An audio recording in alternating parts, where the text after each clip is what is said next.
एक समय की बात है। एक छोटा सा कस्बा था। उसी कस्बे की तंग गलियों में तीन दोस्त साथ साथ बड़े हुए। पहले का नाम संतोष, दूसरे का नाम मनोज और तीसरे का नाम धीरज था।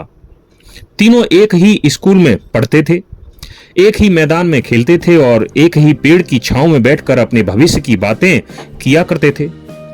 एक दिन स्कूल के शिक्षक ने पूछा, बच्चों बताओ तुम बड़े होकर क्या बनना चाहते हो? मनोज तुरंत बोला, मैं बहुत अमीर बनना चाहता हूं। धीरज ने कहा, मैं सफल बनूंगा लेकिन ऐसा कि लोग मुझे याद रखें। तभी संतोष खड़े होकर बोला, सर जी मैं कुछ नहीं बनना चाहता। अभी तक मेरा कोई सपना नहीं है। सपने देखो और जब सपने पूरे नहीं होते तो दुख होता है, इसलिए सपने देखना ही नहीं चाहिए। संतोष की ऐसी बातें सुनकर पूरी कक्षा हंस पड़ी। लेकिन उस दिन किसी ने नहीं सोचा था कि यहीं से तीन उत्तर तीन अलग अलग जीवनों की कहानी लिख देंगे। समय का पहिया घूमा, वे तीनों बड़े हुए। कुछ वर्षों बाद तीनों अलग अलग रास्तों पर निकल पड़े। संतोष का कोई सपना तो था नहीं, इसलिए उसने एक छोटी सी नौकरी पकड़ ली। सुबह काम पर जाना, शाम को घर। उसकी यही जिंदगी थी, न कोई बड़ा लक्ष्य न कोई बड़ा संघर्ष। उसे लगता था जितना है उतना काफी है। वह सोचता था कि बड़े बड़े सपने देखो, फिर उन्हें पूरा करने के लिए संघर्ष करो, चुनौतियों का सामना करो, फिर भी सपने पूरे ना हो पाए तो टेंशन में जियो। इसलिए जितने पैसे आसानी से मिल जाते हैं उतने काफी हैं। दूसरी ओर मनोज के अंदर सफल होने की आग थी। वह कहता था, मुझे जल्दी सफल होना है, बहुत जल्दी, चाहे कुछ भी करना पड़े, लेकिन जल्दी से जल्दी मुझे सफल होकर ही रहना है। और तीसरा दोस्त धीरज, उसके पास भी सपने थे, बहुत बड़े बड़े सपने थे, लेकिन उसके कुछ सिद्धांत थे। वह कहता था, मुझे सफलता चाहिए लेकिन किसी को रुलाकर नहीं, किसी का अहित करके नहीं। फिर कुछ वर्षों के बाद एक दिन कस्बे में खबर फैल गई, मनोज ने नया बंगला खरीद लिया है, महंगी कार, नए कपड़े, चारों ओर उसका नाम। लोग कहने लगे, देखो असली समझदार तो मनोज निकला। संतोष ने अपनी छोटी नौकरी की तनख्वाह देखी और पहली बार उसके मन में दर्द हुआ कि मनोज इतनी जल्दी इतना पैसे वाला कैसे बन गया। लेकिन अगले ही पल वह सोचने लगा कि मैं मनोज से कहूंगा कि वह मुझे अपने यहां एक अच्छी सी नौकरी पर ही रख ले। उधर धीरज भी उसी भीड़ में खड़ा था। उसकी जेब लगभग खाली थी। कई छोटे काम शुरू किए, सब बंद हो गए। एक दुकान खोली, उसमें भी घाटा हो गया। एक साझेदारी की, उसमें भी धोखा मिला। लोग उस पर हंसने लगे। कुछ लोग तो यहां तक कहते कि बेचारे का भाग्य ही खराब है, बहुत मेहनत करता है लेकिन सफलता नहीं मिलती।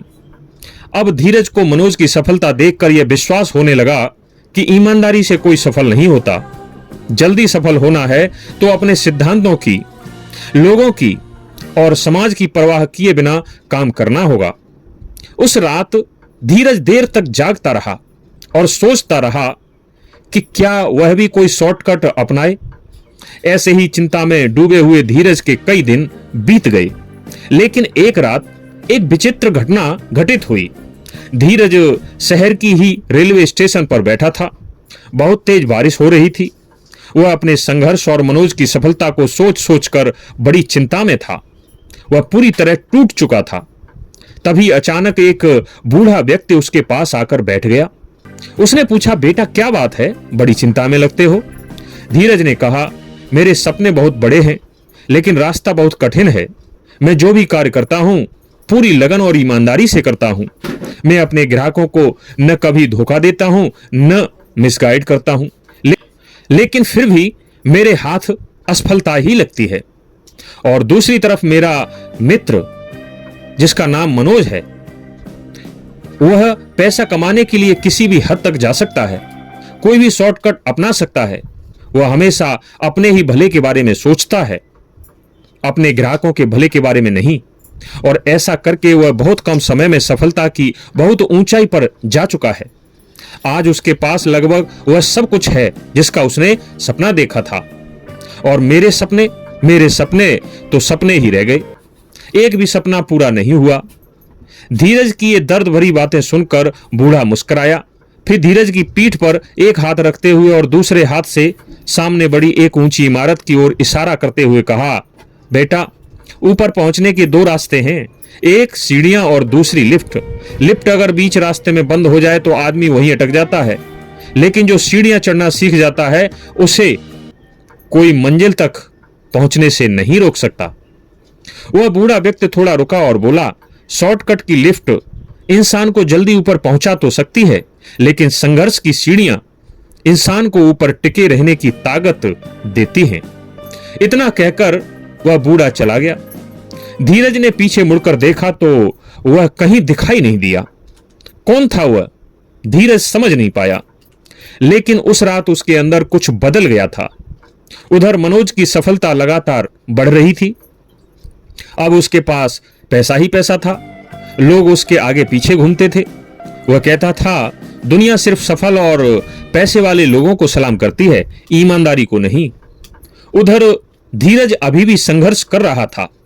5 साल बीत गए, उसकी सफलता कहीं दिखाई नहीं देती थी। एक दिन संतोष ने धीरज से कहा, यार छोड़ दे, जिंदगी ऐसे ही कट जाएगी, मेरी तरह ही कहीं छोटी मोटी जॉब ढूंढ ले, क्यों सपनों के पीछे भागकर अपनी जिंदगी खराब कर रहा है। संतोष की ये बातें सुनकर धीरज केवल मुस्कुरा दिया। वह रोज एक कदम बढ़ता रहा, लगातार प्रयास करता रहा। धीरे धीरे कुछ लोग उस पर भरोसा करने लगे, कुछ ग्राहक लौट कर आने लगे, कुछ लोग उसके साथ जुड़ने लगे। उसकी कमाई अभी भी छोटी थी, लेकिन उसके संबंध बड़े हो रहे थे, उसकी प्रतिष्ठा बन रही थी। हालांकि धीरज अभी भी संघर्ष कर रहा था, लेकिन एक दिन बहुत बड़ी घटना घटित हुई। वह दिन जिसने सब बदल दिया। एक सुबह पूरे शहर में एक खबर फैल गई, मनोज का कारोबार बंद हो गया। जो लोग कल तक उसके साथ थे, आज कोई साथ नहीं था। जो धन वर्षों का लगता था, वह कुछ ही महीनों में खत्म होने वाला था। जिस ऊंचाई पर वह पहुंचा था, वहीं से उसका पतन शुरू हो गया। वह उसी चौराहे पर खड़ा था जहां से उसने शुरुआत की थी, लेकिन अब उसके पास समय भी कम था और भरोसा भी। वह फिर नए रास्ते खोजने लगा, फिर नया शॉर्टकट, फिर नया तरीका, फिर नई योजना, लेकिन हर बार जमीन उसके पैरों के नीचे से खिसक जाती, क्योंकि अब लोग उस पर विश्वास नहीं करते थे, क्योंकि लोग अब जान चुके थे कि मनोज केवल अपने हित के बारे में सोचता है, लोगों के हित के बारे में नहीं। और तभी उधर धीरज के जीवन में अचानक कोई चमत्कार नहीं हुआ, न कोई लॉटरी लगी, न कोई बड़ा निवेश आया। बस हर साल उसकी एक नई सीढ़ी बनती गई। एक ग्राहक से 10 ग्राहक बने, फिर 10 से 100 बने, 100 से 1000 बने। लोग उसके काम पर भरोसा करने लगे, उसकी पहचान बनने लगी। अब उसके पास धन भी था, सम्मान भी था, विश्वास भी था, और सबसे बड़ी बात, उसके पास सुकून था। एक शाम वही तीनों दोस्त पुराने बरगद के पेड़ के नीचे बैठे थे, सालों पहले जहां उन्होंने अपने सपनों की बातें की थी। संतोष बोला, मैंने सपने ही नहीं देखे, इसलिए कुछ खोया भी नहीं, लेकिन शायद कुछ पाया भी नहीं। जैसी स्थिति मेरी पहले थी, वैसी ही आज है। मनोज की आंखों में नमी थी। वह बोला, मैंने सपने देखे, लेकिन रास्ता गलत चुन लिया, इसलिए आज मैं वहीं पर खड़ा हूं जहां से मैंने शुरुआत की। धीरज शांत था। उसने कहा, सपने देखना जरूरी है, लेकिन उससे भी जरूरी है सही रास्ता चुनना। ऐसा रास्ता जिसमें अपना भी हित हो और लोगों का भी हित हो और समाज का भी हित हो, तभी तेज हवा चलने लगती है। धीरज ने बरगद की विशाल जड़ों की ओर देखते हुए कहा, आंधी कभी यह नहीं देखती कि पेड़ कितना ऊंचा है, वह यह देखती है कि उसकी जड़ें कितनी गहरी हैं। जिस सफलता की जड़ें संघर्ष में होती हैं, उसे समय और परिस्थितियां भी नहीं गिरा पाती, लेकिन जो सफलता केवल शॉर्टकट पर खड़ी होती है, वह पहली ठोकर में ही बिखर जाती है। सफलता की असली पहचान यह नहीं कि कोई कितनी जल्दी ऊपर पहुंचा, बल्कि यह है कि वह वहां कितनी देर तक टिक पाया। इतना कहकर धीरज चुप हो गया। तीनों चुप थे।